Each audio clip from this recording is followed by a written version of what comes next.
Question number 24 ए है, बोल रहे कि P and Q R partner sharing profits in the ratio of 7:3। तो हमारे पास पार्टनर है दो, एक पार्टनर का नाम है पी, दूसरे पार्टनर का नाम क्यू है, और इन दोनों के बीच का जो रेशियो है भाई वो 7:5 है। यहाँ तक कोई दिक्कत तो नहीं है? नहीं। तो क्या मैं यहाँ पे लिख सकता हूँ कि ratio between P and Q, अगर मैं यहाँ पर सॉल्यूशन में जाऊँ तो सॉल्यूशन में मैं सबसे पहले लिख सकता हूँ कि old ratio between P and Q कितना है? 7:5। 7:5, इतना तो मैं लिख सकता हूँ। हाँ। ठीक है। वो बोलते हैं they admit R into partnership for 1/4 share who pays 30,000 in cash for goodwill. ठीक है। P and Q decided to share future profits equally among themself. पास आपको एंट्रीज करनी है। ठीक है, यहाँ तक मेरी बात समझ में आ रही? तो यहाँ पे आर का शेयर मुझको पता है, यहाँ पर भाई मुझको क्या आर का शेयर पता है? आर कौन है मेरे पास? आर है मेरे पास न्यू पार्टनर। आर है भाई मेरे पास न्यू पार्टनर। क्या मुझे न्यू पार्टनर का शेयर पता है? हाँ। कितना शेयर है न्यू पार्टनर का? तो न्यू पार्टनर का जो शेयर हो 1/4 है। 1/4। न्यू पार्टनर का जो शेयर है वो क्या है? 1/4 है। यहाँ तक कोई दिक्कत तो नहीं है? नहीं सर। अब उसके बाद वो लोग क्या बोलते हैं, वो 30,000 रुपीज़ कैश में गुडविल लेकर आती है। P and Q decided to share future profit. जो भी फ्यूचर प्रॉफिट होगा वो उसको बोलते हैं इक्वली बांटेंगे। तो सबसे पहले तो मुझको फ्यूचर प्रॉफिट चाहिए। हाँ। तो मैं यहाँ पर एक चीज़ बोल सकता हूँ, let the firm profit equal to 1। ठीक है। तो मैंने यहाँ पर क्या बोला? Let the firm profit equal to 1। उसके बाद मैं रिमेनिंग प्रॉफिट निकाल सकता हूँ। 1 - 1/4 3/4 रिमेनिंग प्रॉफिट निकाल सकता हूँ मैं। हाँ मैं 1 में से 1/4 को माइनस कर दूंगा। 1 में से मैं 1/4 को माइनस कर दूंगा तो 3/4 आ जाएगा। अब इस 3/4 में किस किस का शेयर है? पी का शेयर है और भाई इसमें क्यू का शेयर है। ये आपको समझ में आ रहा है? हाँ सर। तो मैं बोलूँगा कि पी का शेयर 3/4 में है, क्यू का है 3/4 में, और क्या कितना है? इक्वली है। हाँ। तो मैं मल्टीप्लाई कर दूंगा 1/2 से, मल्टीप्लाई कर दूंगा 1/2 से। आ रही बात समझ में? तो 3 1 जा 3 आ जाएगा, 4 2 जा 8 आ जाएगा।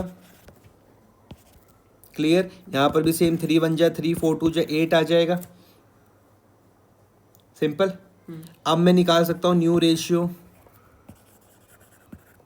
Between P Q and R. कैसे करके? मैं बोल सकता हूँ 3/8 इज टू 3/8 इज टू कितने शेयर के लिए आया था? 1/4 1/4 के लिए। तो Multiplied by बेस कॉमन करने के लिए मैं 2 से मल्टीप्लाई कर दूंगा। आंसर मेरे पास आ जाएगा 3:3:2। यहाँ तक कोई दिक्कत तो नहीं है? नहीं सर। यहाँ पर क्या आ रहा आंसर? 3:2 तो आप क्या गलती कर रहे थे? सर मुझे समझ में आ गया आपको? अब आपको न्यू रेशियो पता लग गया। हाँ सर। अब मुझको निकालना है भैया क्या? सेक्रीफाइस, क्योंकि गुडविल तो सेक्रीफाइस में बढ़ती है। तो मैं बोल दूंगा भाई सेक्रीफाइस रेशियो का फॉर्मूला क्या होता है? Old minus new.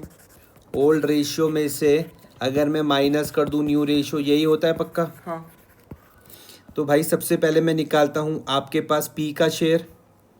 सबसे पहले मैं किसका शेयर निकालूंगा? पी का ओल्ड क्या था? पी का ओल्ड था 7/12। पी का ओल्ड है, आपने बोला 7/12, और न्यू क्या था? 3/8। कोई दिक्कत तो नहीं है? नहीं।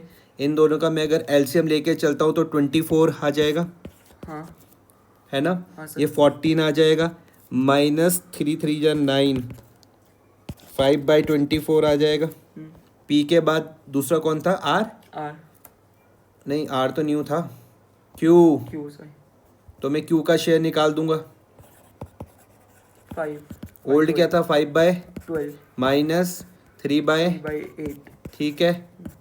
एलसीएम क्या आ जाएगा? 24 आ जाएगा।